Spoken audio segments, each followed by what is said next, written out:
এক গ্রামে বাস করত একটি বুড়ি। বুড়ির ছিল একটি মুরগির খামার। মুরগির ডিম বিক্রি করে বুড়ির সংসার চলত। বুড়ির মুরগিগুলো অনেক বড় হয়ে গেছে, আমাকে কিছু মুরগি খেতে হবে। বাহ, যা দেখতে হয়েছে না মুরগিগুলো। যাই চুপি চুপি মুরগিগুলোর কাছে। কে রে এখানে?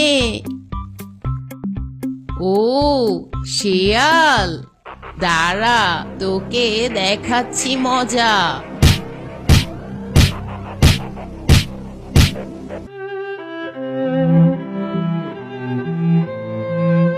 কি হয়েছে ভাগ্নে?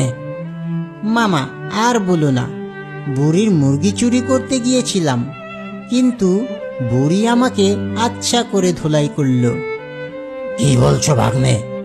বুড়ির বাড়ির মুরগিগুলো বড় হয়ে গেছে? তবে আর বলছি কি মামা, যা মোটা হয়েছে না বুড়ির মুরগিগুলো, দেখলেই খেতে ইচ্ছে করে। তাহলে ভাগ্নে আমার জন্য কিছু মুরগি এনে দিতে পারবে? আমি জঙ্গলের রাজা, তোমরা থাকতে আমি শুধু শুধু কেন কষ্ট করব? কেন পারবো না মামা, তুমি আমার মামা বলে কথা। তোমাকে একটা কথা বলছি, মনোযোগ দিয়ে শোনো। কি কথা বলো ভাগ্নে? তুমি তাড়াতাড়ি করে তোমার শরীর থেকে চামড়াটা খুলে দাও, তাহলে ওই বুড়িটা আমাকে বাঘ মনে করবে আর কিছুই বলবে না। কিছুদিন পর আবার তোমার শরীরে চামড়া হয়ে যাবে। কি বলছো? তাহলেই তুমি আমার জন্য মুরগি আনতে পারবে? হ্যাঁ মামা, তুমি একবার দিয়েই দেখো তো, দেখবে আমি তোমার জন্য কত মুরগি নিয়ে আসি। ঠিক আছে ভাগ্নে, আমি তোমাকে আমার মাথার চামড়াটুকু দিব, তুমি সেটা মুখে লাগিয়ে আমার জন্য মুরগি নিয়ে আসবে। আমি তাহলে তোমার মাথা থেকে খুলে নিচ্ছি মামা। এই বলে শিয়াল বাঘের মুখের চামড়া খুলে নিজের মুখে পরে নেয়। আজকে সারা রাত জেগে মুরগি পাহারা দিতে হবে, দেখি কে আসে। শিয়াল যখনই বুড়ির মুরগিগুলোকে ধরতে যায়, অমনি মুরগিগুলো শব্দ করে ওঠে। মুরগিগুলোর শব্দ শুনতে পেয়ে বুড়ি সেখানে চলে আসে আর এসে শিয়ালকে দেখতে পায়। তুই প্রতিদিন আমার বাড়ির মুরগি খেতে আসিস, আজকে তোকে আমি মেরেই ফেলবো। আর কোনোদিন তুই আমার বাড়ির মুরগি খেতে আসতে পারবি না। বুড়ি আমাকে শিয়াল ভাবছে না বাঘ ভাবছে বুঝতে পারছি না। এখন এখান থেকে না গেলে জীবনটা আমার চলে যাবে।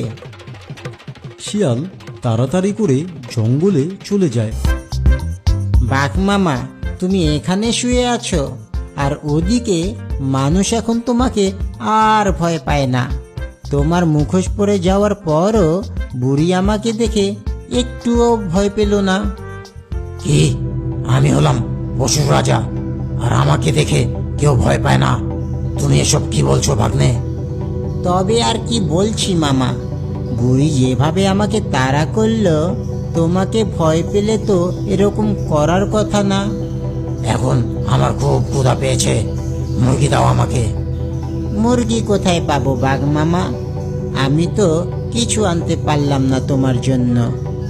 আমি তোমার জন্য অনেকক্ষণ যাবৎ ক্ষুধা পেটে অপেক্ষা করছি, তাড়াতাড়ি আমাকে কিছু খেতে দাও। আমি কোথায় কি পাবো? আমিও তো কিছু খাইনি। তবে বাঘ মামা, এখন আর কি করবে? এই নাও, তোমার শরীরের এই চামড়াটুকুই খেয়ে নাও। খুব ক্ষুধা পেয়েছে, কিছু না খেলে আমি মারাই যাব।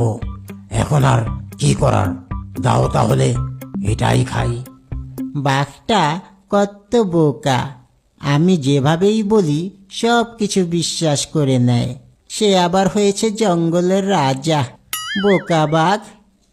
আমি এখন যাই, দেখি নিজের জন্য কিছু পাই কিনা। আমি এখন আসছি বাঘ মামা।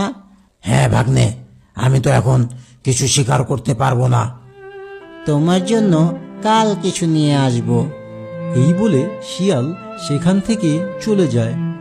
পথে যেতে যেতে হঠাৎ সে দেখতে পেল একটি পাখি পথে পড়ে কাতরাচ্ছে। এই তো আমি আমার শিকার পেয়ে গেছি। এখন এটা খেলেই আমার ক্ষুধা চলে যাবে। আর ওদিকে বাঘ মামা শুয়ে শুয়ে কাঁদতে থাকবে। সত্যি আমি অনেক বুদ্ধিমান। কিছুদিন পর বাঘ মামা কেমন আছো? তোমার এখনো নতুন চামড়া হলো না? না ভাগ্নে, এখনো তো হচ্ছে না। চিন্তা করো না বাঘ মামা, তোমার চামড়া কিছুদিনের মধ্যেই হয়ে যাবে। এভাবে আর থাকতে পারছি না, অনেক কষ্ট হচ্ছে। বাঘ মামা চলো আমরা দুজনে মিলে একসাথে বুড়ির মুরগি ধরতে যাই। আমি এই শরীর নিয়ে কিভাবে যাব? এখন তো আমাকে কেউ দেখে ভয়ই পাবে না। তুমি আমার সাথে চলো। তুমি শুধু দাঁড়িয়ে থাকবে আর আমি মুরগি চুরি করব। তাহলে চলো ভাগ্নে, আমরা আজকে বুড়ির বাড়ির মুরগি খাবো। তুমি এখানে দাঁড়াও বাঘ মামা, আমি মুরগি নিয়ে আসছি, তখন দুজনে একসাথে খাবো।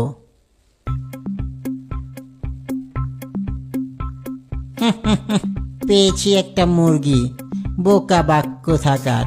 তোকে আমি ভাগ দিলে তো এটা আমি একাই খাবো। তখনই সেখানে বুড়ি চলে আসলো। বুড়ি এসে দেখতে পেল তার একটি মুরগি কম। আজকে আবার এটা কি এসেছে? কেমন দেখাচ্ছে? এটা বাঘ নাকি শেয়াল তাও তো বুঝতে পারছি না। এটাকে আজ মজা দেখাবো। আর অমনি আড়াল থেকে বাঘের মাথায় একটি পাথর ছুঁড়ে মারল। বাঘের মাথায় চামড়া না থাকার কারণে বাঘ বেশ আহত হলো। আজ কোথায় যাবি? এখনই তোকে একটা দড়ি দিয়ে বেঁধে রাখবো। দেখি পরে কি করে আমার মুরগি চুরি করতে আসিস। ভাগ্নে তো বললো চলে আসবে, এখনো তো আসছে না। বুড়ি একটা দড়ি দিয়ে বাঘকে বেঁধে ফেলল। শিয়াল তো এখনো আসছে না, আজকে বুড়ি হয়তো আমাকে মেরেই ফেলবে। আমার শরীরে শক্তি নেই যে বুড়িকে একটা লাথি মেরে এখান থেকে পালাবো। বাঘ মামাকে আজকে একটা ফাঁদে ফেলেছি। এখন এই জঙ্গলের রাজত্ব তো আমি করব, আর আমি সব পশু শিকার করে একাই খাবো। বাঘ মামাকে আর কোনো ভাগ দিতে হবে না। ওরে বাবারে, ওরে মারে, গেলাম রে। আমায় আমায় ছেড়ে দাও বুড়িমা, আর কখনো তোমার মুরগি খেতে আসবো না। ওরে বাবারে, ওরে মারে, গেলাম রে, গেলাম। বাঘ মামার অবস্থা তো খুবই খারাপ মনে হচ্ছে, বেচারা মারাই যাবে। কিন্তু এত সহজে তো তোমাকে ছাড়বো না বাঘ মামা, আরো অনেক ফাঁদে ফেলতে হবে। এই বলে শিয়াল বাঘের কাছে যায় এবং বলে, তোমার এমন অবস্থা কি করে হলো বাঘ মামা? তুমি কোথায় গিয়েছিলে ভাগ্নে? বুড়ি আমার অবস্থা অনেক খারাপ করে ফেলেছে, আমাকে নিয়ে যাও ভাগ্নে। আমি তোমাকে এখান থেকে নিয়ে যাচ্ছি বাঘ মামা। আমি আসলে শিকার করতে গিয়েছিলাম।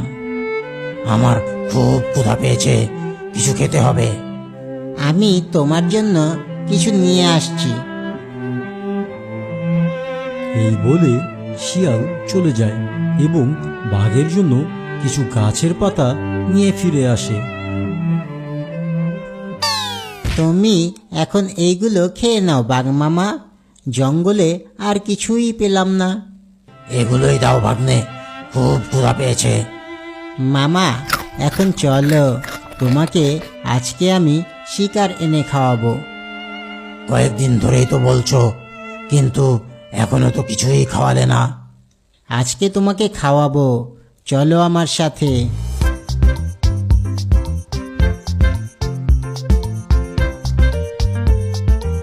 বাঘ মামা, তুমি এই গাছে ওঠো, আমি যখন নামতে বলবো তখন নামবে। আমি তোমার জন্য খাবার নিয়ে আসছি। কিভাবে গাছে উঠবো আমি? আমি তো গাছে উঠতে পারি না। গাছে না উঠলে তো আমি তোমার জন্য শিকার ধরে আনতে পারবো না। তোমাকে দেখে সব শিকার পালাবে। এই বলে শিয়াল সেখান থেকে চলে যায় আর বাঘ গাছে ওঠার চেষ্টা করে, কিন্তু উঠতে পারে না। অনেক কষ্টের পর বাঘ একটা ডালে আটকে থাকে। অনেকক্ষণ হয়ে গেল, কিন্তু শিয়াল এখনো আসছে না। আমি বরং নিচে নেমে পড়ি। আমার নিজেরই কিছু খাওয়ার ব্যবস্থা করতে হবে। অন্যের উপর নির্ভর হয়ে থাকলে আমি না খেয়ে মারা যাব। এই বলে বাঘ জঙ্গলে শিকারের খোঁজে বের হয়, আর পাজি শিয়ালটা কখনো এমুখো হয় না। এই গল্প থেকে আমরা বুঝতে পারি, অন্যের উপর নির্ভরশীল না হয়ে থেকে নিজের কাজ নিজে করাটাই উত্তম।